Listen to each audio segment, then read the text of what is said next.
Рад вас приветствовать, дорогие друзья! Вы на канале Unrealistic PES.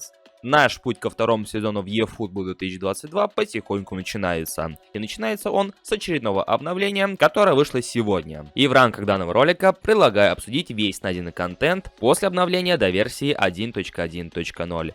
Как и всегда, устраивайтесь поудобнее, не забывайте поддерживать ролик лайком, ну и обязательно подписывайтесь на этот канал, на Unrealistic PES, и подписывайтесь на основной канал Realistic PES, ссылка на который также в описании.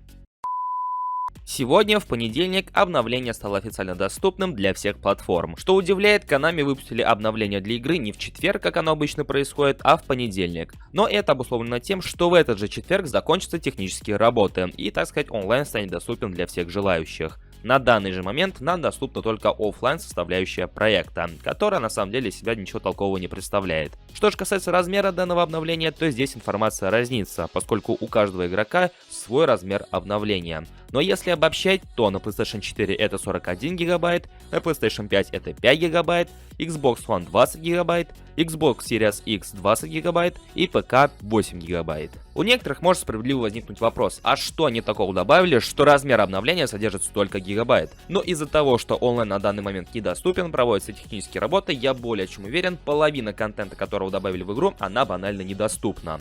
Весь контент, который мы обсудим далее, он найден в файлах игры и обнаружен только в оффлайн версии игры. А поэтому, так сказать, все, что мы сегодня нашли, это лишь верхушка айсберга. Стоит начать с того, что в главном меню игры появилась новая вкладка, а именно цели. Она на данный момент недоступна, поскольку относится именно к Dream Team, к онлайну, и пока проводятся технические работы, мы в нее заглянуть не можем. Однако в справочнике игры есть описание данной вкладки от разработчиков, и что же они рассказывают. Ну, в принципе, как можно догадаться из названия, в игре появятся какие-то цели, за которые игроки будут получать награды. В игре будет присутствовать три типа целей. Это так называемые карьерные цели, которые будут выполняться в течение всего периода, то есть без конкретных сроков. Второй тип — это цели на неделю, которые будут обновляться каждую следующую неделю. И третий тип — это платные цели, которые будут оплачиваться монетами eFootball. Ну, так сказать, премиум цели. Опять-таки, возвращаясь к весу обновления, почему обновление настолько большое? А потому что в игру вернули стадионы. И один из таких — Sports Park, который уже доступен на данный момент в режиме тренировки. До этого тренировка проходила на стадионе eFootball Stadium. Теперь же она вернулась на Sports Park. Помимо Sports Park, в файлах игры были обнаружены текстуры со стадиона Олимпика, который располагается в Риме, и который является домашней ареной Ромы и Лацио. В частности, были замечены обновленные текстурки скамейки запасных, которые опять-таки отсылают нас к Роме. А поэтому можно смело утверждать, что впервые за долгое время стадио Олимпика претерпит изменения. Помимо Олимпийского стадиона в Риме, также были замечены текстуры бразильских стадионов и двух шотландских, а именно Селтика и Рейнджерса. Это отчетливо говорит о том, что все эти стадионы уже как минимум затесались в игре, и либо они уже присутствуют в игре, просто скрыты от игроков по той или иной причине, либо же появятся после завершения технических работ.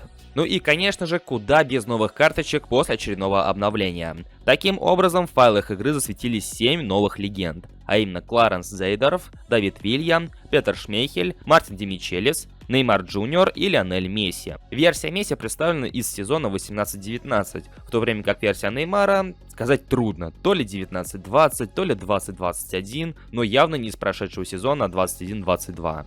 Ну и самое главное изменение, которое произошло в игре после данного обновления: в оффлайн матчах появилась сложность новичок и 10 минут для оффлайн товарищеских матчей. Это именно то, что мы так долго ждали.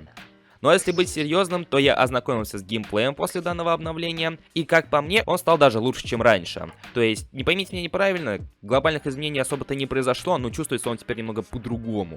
То есть даже тот же самый бег, когда вы зажимаете ускорение, игроки уже не бегают столь хаотично, как это было ранее. Может быть, вся разница в том, что я сравниваю геймплей из оффлайна и опять-таки из онлайна, который играл до этого, но, опять-таки повторюсь, играя против Ювентуса на суперзвезде, я получил некоторое удовольствие, и даже без особых проблем одержал победу. Что же касаемо графики, то здесь изменений также немного. Как по мне, изменилась только цветовая гамма, а так, в принципе, графика особых изменений не претерпела.